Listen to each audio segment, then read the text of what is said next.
그래서 제가 가격보다는 삶의 가치를 자꾸 고려를 해야 된다. 가격에 우리 삶을 모든 것을 다 걸지 말고 다른 걸 가격 외적인 요소에 좀 포인트를 두라는 거예요.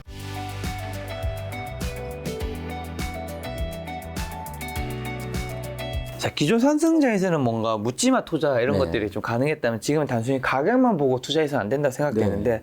우리가 가격만 보느라 뭐 놓치고 있었던 게 있었다면 뭐 어떤 것들이 있을까요? 집값이 빠지면요. 가격에 올인했던 사람은 삶이 불행해집니다. 네. 왜냐하면 가격이 내 인생의 모두인 것처럼 그렇게 여기고 살았기 때문에 그래요. 그래서 생각을 좀 저는 바꾸지 않으면은 우울증으로 갈 가능성이 저는 굉장히 높다고 봅니다. 예, 지금은 이른바 이게 이제 아파트 교라고 제가 책에다가 썼는데, 그러니까 우상향에 대한 종교적 소망 같은 거예요. 네.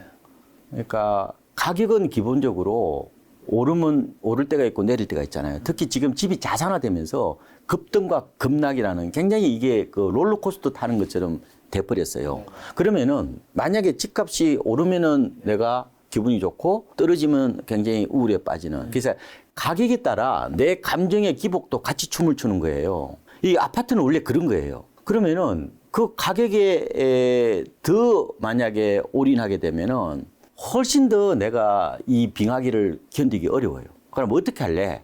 그래서 제가 가격보다는 삶의 가치를 자꾸 고려를 해야 된다. 이런 말씀을 드리는데, 저는 이 자꾸 아파트 가격, 특히 이제 그 요새 부동산 뭐 사이트나 앱 들어가 보면은 가격이 있잖아요. 저는 그걸 좀 멀리 해야 된다고 봐요. 그래서 아예 앱을 지우시라는 거예요. 그다음 중개업소 지나갈 때도 그냥 그 밖에 보면 이렇게 시세 있으면은 그냥 눈 딱 감고 지나가시는 거예요. 가격은 악마예요. 가격은 마음의 평정을 해치거든요. 그래서 그나마 안 보면은 좀 괜찮아요. 자식 키워보셨죠? 결혼 안 했죠? 죄송합니다. 괜찮습니다. 물어봐 그러면. 누나한테 물어봐. 자식은 안 보면 행복한 겁니다. 그러니까 이게 이제 안식이라고 그러는데 불교 8식이 있거든요. 이 인식작용이 이제 8가지가 있는데 그중에서 가장 민감한 게 안식이에요. 눈을 보는 건데 가격을 멀리하면은 내가 그만큼 덜 괴롭거든요. 그래서 뭐냐면은 가격에 우리 삶을 모든 것을 다 걸지 말고 다른 걸 가격 외적인 요소에 좀 포인트를 두라는 거예요. 그러니까 이 뭐냐? 우리 집의 장점을 발견하는 거예요. 우리 집은 너무 좋아. 가격은 비록 빠졌지만 우리 집은 밖에 나가면은 정원도 잘 갖춰져 있고 조금만 가면은 산도 있고 그 학교도 가깝고 우리 가족이 살기 너무 좋은 곳이야. 가격이 언제 뭐 빠질 때도 있고 오를 때가 있겠지. 언젠간 올라가겠지. 자본주의 이 체제하에서 어떻게 집값이 영원히 떨어져요. 통화량이 팽창하는데 언젠간 올라갈 거 아니에요. 근데 그 가격에 모든 것을 걸고 거기에 연연하면은 내 삶이 실패한 것 같잖아요. 이 고비를 어떻게 겪을 거냐. 그래서 제가 어떤 말씀 드리냐면은 바로 홈의 재탄생이에요. 집에 홈의 의미를 좀 더 부여하시라고요. 인위적으로라도. 그렇잖아요? 우리가 하우스에 올인하니까 하우스푸어가 탄생을 하는 거란 말이에요. 집을 가지고 오로지 가격에다가 초점을 맞추고 투자로 모든 걸 보니까 그렇죠. 내가 못 견디는 거예요. 내 자신이 미워서 못 살겠는 거예요. 왜냐? 내가 왜 그런 의사결정을 했을까? 아니 내가 좋은 대학 나왔는데 왜 내가 그런 어처구니 없는 판단을 했을까? 자기 혐오, 자기 분노를 못 견뎌요. 특히 제가 보면은 이 고학력자일수록 못 견뎌합니다. 굉장히 힘들어요. 그런데 가격을 모든 판단의 기준과 어떤 그런 가이드라인으로 삼으니까 그런 현상이 나타나잖아요. 가격 외적인 요소를 발견하면은 그렇게까지 가격에 좀 뭐랄까 예민하기보다는 좀 둔감해지는 어떤 효과가 있단 말이에요. 그게 자기 착각이든 저는 굉장히 중요하다고 보는데, 그래서 살아가면서 지금 단계에서는 뭐가 중요한 거냐면은 바로 하우스라는 개념보다 홈이라는 개념이 중요해지는 거예요. 그래서 제가 홈의 재탄생이라고 말씀을 드리는데 이게 바로 부동산 힐링의 출발이에요. 그래서 이런 겁니다. 자, 잘 보세요. 그러면은 이 자본주의 이 세상에서 집은 투자지요. 어떻게 홈만 가지고 의사결정을 합니까? 라고 얘기할 수 있어요. 그건 제가 봤을 때 시대에 뒤떨어진 거야. 홈만 따지는 사람은. 그렇죠, 그렇죠. 그렇잖아요. 그거는 마치 가 쓰고 있잖아요. 오토바이 타고 다니는 거하고 같은 거예요. 굉장히 그거는 시대착오적인 생각이란 말이에요. 그래서 제가 뭐냐면은 홈과 하우스의 비중을 조절하자는 거예요. 그렇죠. 그건 필요하죠. 네, 그렇죠. 그러니까 이게 홈의 재탄생이에요. 그러니까 종전에 우리가 하우스가 투자잖아요. 이 가격이란 말이에요. 그다음에 홈은 뭐예요? 홈은 이건 집이죠. 그다음에 이거는 가치란 말이에요. 가치. 그죠? 삶의 안식처라는 측면이죠. 삶의 보람이에요. 그러면은 종전에는 어떻게 됐어요? 하우스에 그동안에 뭐 가령 90을 걸었다면은 이걸 조금 낮추는 거죠. 가령 뭐 60으로 낮추는 거죠. 60으로 낮추고 뭐 홈을 40% 한다든지 아니면 반대로 해도 돼요. 반반을 해도 돼요. 그렇게 해야 아마 이 험난한 이 경랑기를 아마 이겨낼 수 있을 겁니다. 그래서 제가 요약을 드리면은 내가 판단을 잘했다고 스스로 합리화를 하셔야 돼. 지금 되팔기 어렵잖아요. 장점을 자꾸 발견하셔야 돼. 집에 대해서. 그래서 우리 집은 굉장히 좋아. 저 문을 열면은 다 보이잖아. 응? 요새 2층 집도 문 열면요 다 정원 다 보여요. 그러니까 그런 긍정적인 요소를 자꾸 발견하는 게 그게 바로 어떻게 보면 홈의 가치를 재발견하는 거다. 그게 어떻게 보면은 가장 중요한 하락기의 덕목일 수도 있다. 이런 말씀도 드리는 겁니다. 그리고 재테크 시대 부동산을 이제 재테크적인 관점으로 보는 태도도 필요하지만 너무 그쪽으로만 봤기 때문에 우리가 이제 집이 가진 그 가치를 좀 우리가 좀 부여하면 저는 무조건 집이 살 곳이라고만 얘기하는 사람도 저는 안 맞다고 봅니다. 그렇죠. 때로는 살 것이죠. 그 균형을 맞춰야 되는 거지. 그렇죠. 극단적으로 뭐 집은 투자의 대상이 아니다. 저는 그거 요새 MZ세대들한테 잘 안 먹혀요. MZ세대들은 기본적으로 투자 유목민이기 때문에 모든 것은 재무적 가치로 판단하는 경향이 있어서 물론 그게 지나치게 경도되면은 한 분은 어려움을 겪는다고 그랬잖아요. 이번에 MZ세대들이 아마 가장 큰 어려움을 겪을 겁니다.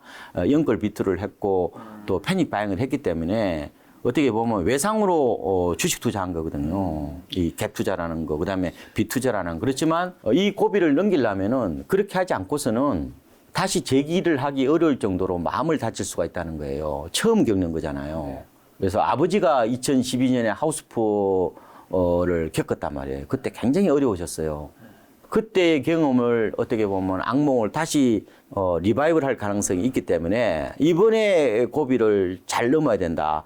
세상은 이게 이번에 끝나는 게 아니에요. 또 돌고 돌기 때문에 어쨌든 이번에 집의 어떤 재발견을 통해서 이 어려움을 저는 겪어 나가야 된다 이렇게 보고 있는 겁니다. 살 것과 살 곳을 우리가 잘 함께 가져가면 좋을 것 같습니다. 자, 그럼 부동산 투자 초보자분들이 좀 자주 하는 실수가 있다면 뭐 한두 가지만 얘기해 주시나요? 뭐 어떤 게 있을까요? 이런 제가 봤을 때 가장 큰 거는 기가 얇아요.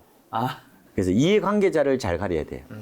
그래서 보통 이제 현장을 가잖아요.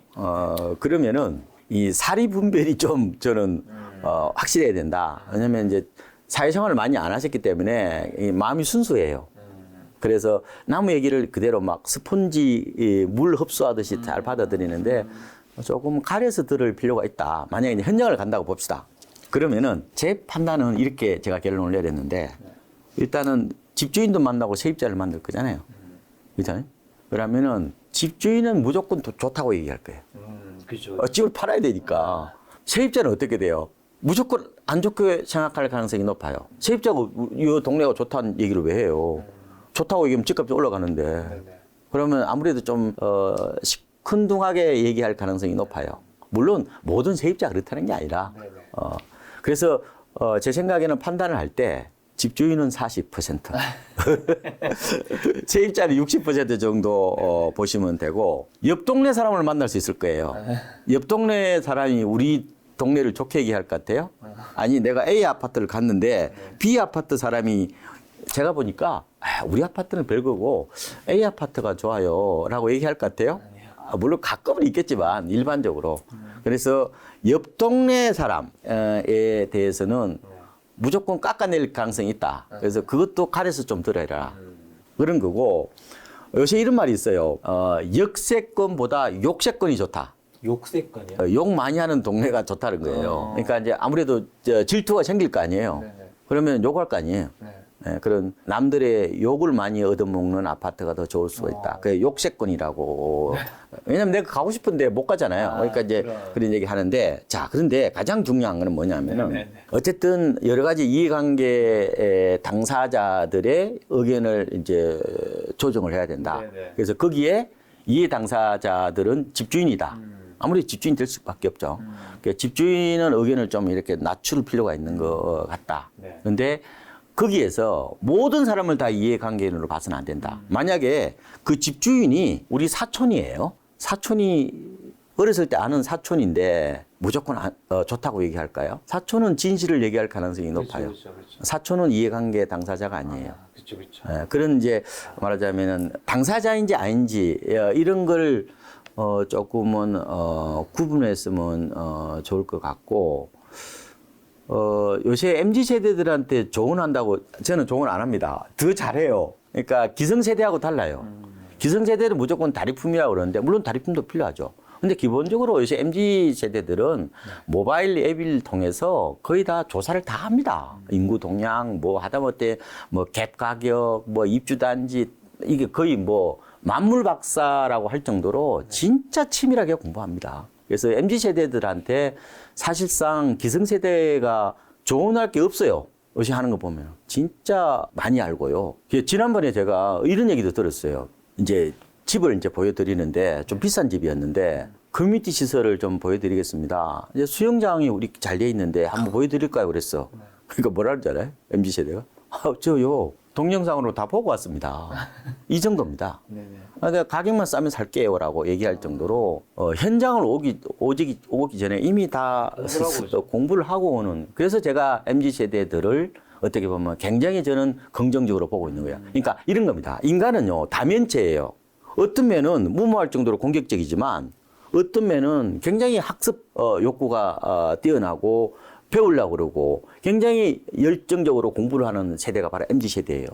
그래서 우리가 이런 막 패닉 바잉, 영끌 비투 막 그리고 뭐 단박에 이런 뭐 있잖아요. 모든 걸 이루려고 그러는 이런 거 있잖아요. 뭐 저는 QQQ를 하지만 요새 MZ 세대들은 뭐 SQQQ, TQQQ 이런 무모할 정도로 공격적인 거는 그거는 제가 보면 지향의 대상이에요.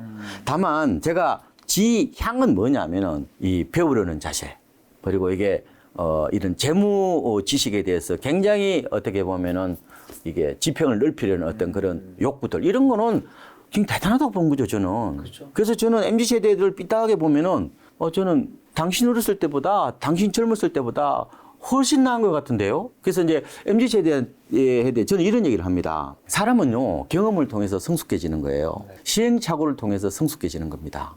그래서 이번에 아마 상승과 하락 걸 겪으면서 아마 생애 처음으로 아마 이번에 큰 하락을 겪을 겁니다. 그러면은 굉장히 좀 신중해지고요.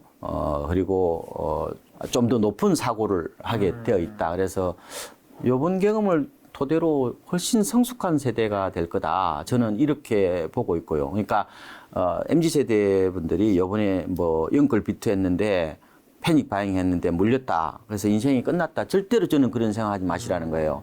세상은 돌고 도는 겁니다. 다만 좀 그 원상 복귀까지 좀 시간이 걸릴 뿐이지 언젠가는 돌아오기 때문에 그냥 생업에 열심히 하고 내가 이번 계기로 다음은 이렇게 하지 말아야 되겠다 하는 그런 교훈을 찾는 게 중요하다고 생각이 들고요. 제가 2012년에 하우스푸어가 일어났을 때에 제가 이 푸어들을 제가 힐링을 많이 했습니다. 제가 약간 그런 마음 이렇게 다독거리고 하는 데는 제가 1인자 아닙니까? 제가 뭐라고 얘기를 했냐면은 두 가지입니다. 하나는 망각이에요. 이미 이 저지른 거 이미 잊어야 되거든요. 니체는 망각이 축복이라고 그랬어요. 잊지 않으면요 이 고비를 넘길 수가 없어요. 그러니까 가격으로부터 둔감해지는 거죠. 두 번째로는 남 한 게 아니잖아요. 나의 탓이 아니라 우리 모두의 탓이라고 생각하셔야 이 고비를 넘길 수 있어요. 시대의 아픔이에요. 어떻게 보면은 기성세대들이 MZ세대로 하여금 영끌 비투하도록 내몬 거예요. 내 탓이라고 그러면요. 물론 내가 이런 걸 반복하지 않기 위해서는 나를 반성하는 건 필요하지만 모든 것을 내 탓이오라고 얘기를 해버리면은 이게 우울증밖에 안 와요. 이거는 나만 한 게 아니라 우리 옆에 김개똥이도 했고 정개똥이도 했단 말이에요. 그러니까 당시 MZ세대의 당신의 패닉 바잉은 이게 하나의 시대의 특성이란 말이에요. 하나의 현상이에요. 그렇게 받아들여야, 약간 추상적으로 받아들여야 이 고비를 넘어요. 진짜 이걸 심각하게 생각하고 자꾸 자책하기 시작하면은 이 고비를 못 넘겨요. 새 살이 돋지 않습니다. 그래서 이 힐링은 바로 저는 꼭 드리고 싶은 게 망각과 내 탓이요가 아니라 우리 모두의 탓이요라고 해야 이게 고비를 넘을 수 있지. 아니면은 굉장히 깊은 수렁에 빠질 수 있다는 점도 꼭 좀 염두를 두셔야 돼요. 망각과 우리 모두의 탓이요. 예, 그런 말씀을 좀 드리고 그러면 싶어요. 흔히 주식 투자하는 분들이 마인드가 네. 중요하다는 얘기 많이 네. 하잖아요. 네. 부동산 투자에서는 어떤지랑 중요하다면 부동산 투자에서는 어떤 마인드가 좀 필요할까요? 제가 이게 주식하는 사람하고 부동산 투자하는 사람을 구분해서 제가 적합한 타입을 제가 만들어낸 게 있는데 결론적으로 이런 겁니다. 내가 어렸을 때 촐랑된다는 얘기를 들었다. 그러면 부동산이 났습니다. 왜? 부동산을 팔고 싶어도 못 파니까요. 네, 그거를 전문용어로 비황금성의 역설이라고 합니다. 안 팔리니까 자기 충동과 변덕을 일종의 막아주는 장치가. 그걸 자기 구속 장치라고 그래요. 그러니까 일종의 쇠사슬로 묶어버리는 거죠. 너가 하루에도 생각이 12번 오락가락 하니까 아예 의사결정을 못하도록 묶어버리는 그게 부동산의 비황금성의 가치라고도 얘기를 합니다. 이게 이제 엉덩이 밀착의 법칙이라고도 표현하는데요. 오르나 내리나 그냥 딱 깔고 앉아 있다 보니까 그냥 어느 순간 올라와 있다는 건데, 그래서 부동산은 기본적으로 주식에 비해서는 저효율이고요, 저수익 자산입니다. 근데 주변의 부자들은 거의 부동산 부자들이죠. 그 이유가 있는 거예요. 바로 엉덩이 밀착의 법칙에서 나오는 건데, 근데 요새도 MZ세대들은 재무지능이 뛰어나죠. 당군 이래 가장 스펙이 뛰어나고 당군 이래 가장 금융지능이 높은 세대들이에요. 그래서 저는 MZ세대들은 부동산 중독된 세대가 아니에요. 예, 투자 중독된 세대라고 할 정도로 투자에 대해서 박식하니까 반드시 부동산에 올인 안 해도 돼요. 저는 오히려 금융 쪽이 더 나을 수 있다고 봐요. 적절하게 분산하면 더 좋겠죠. 근데 금융은 기본적으로 성격도 있어요. 제가 봤을 때. 약간 진득해야 돼요. 왜냐하면 주식이라는 것은 하루에도 천당과 지옥을 오가잖아요. 그러니까 자꾸 마음의 동요가 나타나는데 자기 자신이 좀 혹시 조금 성격이 진득하다. 혹은 어렸을 때 미련 곰탱이라고 얘기 들었다. 그러면은 저는 주식으로 승부 봐도 된다. 장기로 보면 주식은 우상향이잖아요. 부동산보다 더 가파른 우상향이잖아요. 그리고 지금 주식은 우리 국내만 하는 게 아니잖아요. 장기적으로 보면은 저는 부동산도 우리나라 인구가 줄잖아요. 그러면은 부동산이 우울한 거죠. 근데 주식이 어때요? 주식 하시는 분이 국내 주식만 해요? 미국 주식이나 뭐 유럽 주식이나 뭐 중국 주식 하니까 훨씬 더 인구 쇼크로부터 빠져나간다면은 저는 오히려 젊은 분들한테 주식에 좀 더 관심을 가지고, 근데 너무 많이 하면 또 이게 머리가 다 빠져요. 그러니까 적절하게 조절해서 뭐 채권하고 섞든지 뭐 여러 가지 예금하고 좀 섞어서 포트폴리오 짜는 거는 저는 좋다. 다만 성향적으로 봤을 때 주식은 좀 진득해야 된다. 이걸 이제 전문 용어로 선호의 일관성이라고 표현합니다. 한번 먹은 생각을 좀 끝까지 가져가는. 뭐 옛날에 이걸 보고 일념 통천이라 이런 말도 해요. 그러니까 한일자에다가 뭐냐면 이게 염자, 생각할 염자 있잖아요. 그러니까 통천, 하늘 이제 통한다는 거죠. 그러니까 한번 먹은 생각을 끝까지 가져가면은 뭐예요? 뜻을 이룬다는 말이에요. 일념 통천이다 이렇게 얘기도 하고, 그걸 뭐 선호 일관성이라고 표현도 하고, 저는 뭐 그에 대해서 좀 나름대로 제가 심리학을 책을 썼잖아요, 제가. 그래서 그쪽에 대해서 나름대로 좀 멘탈 관리법 같은 건데 조금 공부를 했어요. 그래서 제가 말씀을 드리고 싶은 건데 성향에 따라서 좀 달라요. 촐랑되면은 오히려 부동산을 묶고 두는 게 나을 수도 있고. 그죠? 근데 그렇지 않고 자기 감정 조절을 좀 잘 하시는 분들, 그런 분들은 적절하게 오히려 부동산보다 주식이나 금융자산을 통해서 포트폴리오를 짜는 게 맞다. 멀리 보면 특히. 앞으로 부동산을 멀리 바라보면은 저는 조금 레드오션이 될 수가 있기 때문에 요새 젊은 분들 열심히 금융 공부 하시는데 저는 굉장히 긍정적으로 봅니다. 막 기성세대보다 훨씬 나을 거다. 부동산 중독에 빠지지 않고 오히려 또 투자 중독이 훨씬 더 건전할 수 있다. 다만 이번 사태처럼 뭐 아니면 도시건 그건 좀 그만해라.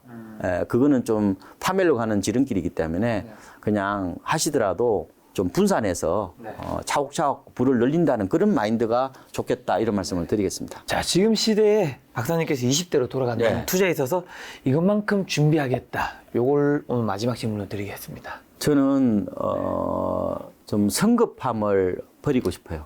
인생은 누구나 다 흑역사가 있죠. 네. 블랙 히스토리가 있죠. 저도 말 못할 흑역사가 많습니다. 예. 그러니까 지금 되돌아보면은 너무 성급했던 것 같아요. 단박에 이루려는 어떤 그런 조급함이 결국은 저로 하여금 아직도 회사 다니게 만든. 그러니까 오히려요. 착실히 저금을 했다면은 지금보다 더 부자였을 것 같다는 생각도 들어요. 왜냐하면 장기를 보면은 은행 수익률 이상 내기가 어렵다고 그랬잖아요. 시행착오를 이제 겪을 수밖에 없다고 저도 보지만 그래서 저는 꼭 드리고 싶은 말씀은 속도보다 방향이다 말씀을 드리고 싶어요. 제가 대기업 회장님한테 그분이 우연히 배웠어요. 이 글로벌 회사인데 저한테 이 얘기를 하시는 거예요. 네. 아니 술하고 식초하고 어떻게 다르냐는 거예요. 네. 똑같이 발효시키는 거잖아요. 네. 술을요 이렇게 천천히 이렇게 이게 발효를 시키면은 이게 진짜 맛있는 술이 돼요. 빨리 있잖아요. 이게 발효시키면 뭐가 되면 식초가 됩니다.